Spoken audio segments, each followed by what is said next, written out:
છોટા ઉદેપુરમાં વીજ વિભાગ સામે લોકોનો ગુસ્સો હવે ફાટી નીકળ્યો છે। વારંવાર વીજ પુરવઠો ખોરવાતા નગરજનો ગરમીમાં ત્રાહિમામ પોકારી ઉઠ્યા છે।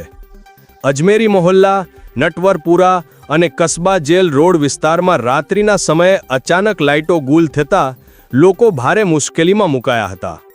પ્રાપ્ત માહિતી મુજબ રાત્રે અંદાજે 8:20 વીજ પુરવઠો બંધ થયો હતો અને અડધા કલાક બાદ વીજળી ફરી શરૂ કરવામાં આવી હતી, પરંતુ ત્યારબાદ પણ વારંવાર વીજળી બંધ થવાના બનાવો બનતા લોકોમાં ભારે રોષ ફેલાયો છે।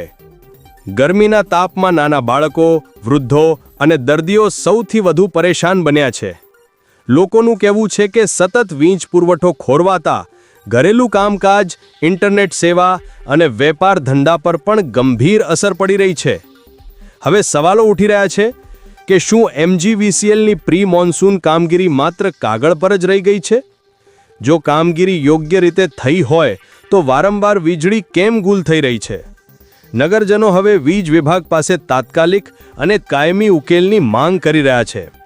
છોટા ઉદેપુરમાં વીજ સમસ્યાને લઈને લોકોમાં ભારે અસંતોષનો માહોલ જોવા મળી રહ્યો છે। છોટા ઉદેપુર નગરમાં ગઈકાલે 3 થી 4 વખત લાઈટો ગઈ। તમે પ્રી મોન્સૂનની કામગીરી કરો છો તો તે કામગીરી કરતા નથી, અધૂરી રહી જાય છે। કામ કર્યા કરે લાઈટો જાય, 6 લાઈટો જાય છે અને કોઈ બીમાર માણસ હોય, કાલની જ વાત કરું, કાલે અમારા ઘરમાં અમારા ફાધર જેમની ઉંમર 97 વર્ષની છે, તે માણસ કાલે ગભરાઈ ગયેલો અને લઈને અમારે દવાખાને જવું પડ્યું।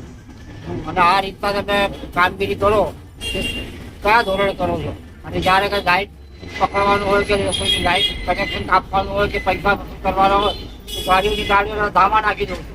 અને આ વખતે તમે કલાકો સુધી લાઇટો નથી આપતા, એ બી રાત્રિના ગમે આવા કપડા ઉનાળામાં જ્યારે પેલી મોન્સૂનની કામગીરી કરવાની હોય છે તે હજુ તો વાર છે। આ તો હમણાં તો ઉનાળો ચાલે છે, ઉનાળામાં તમે પ્રી મોન્સૂનની કામગીરી કરો છો। શું નામ તમારું?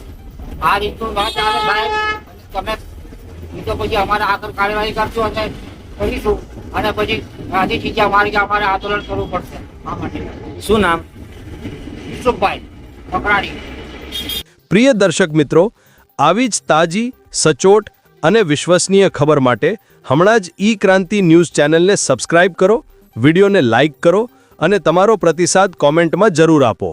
ઈ ક્રાંતિ ન્યૂઝ, અહેવાલ પઠાણ યાકુબ રઝા, છોટા ઉદેપુર। ई क्रांति न्यूज, बदलाव हम लाएंगे।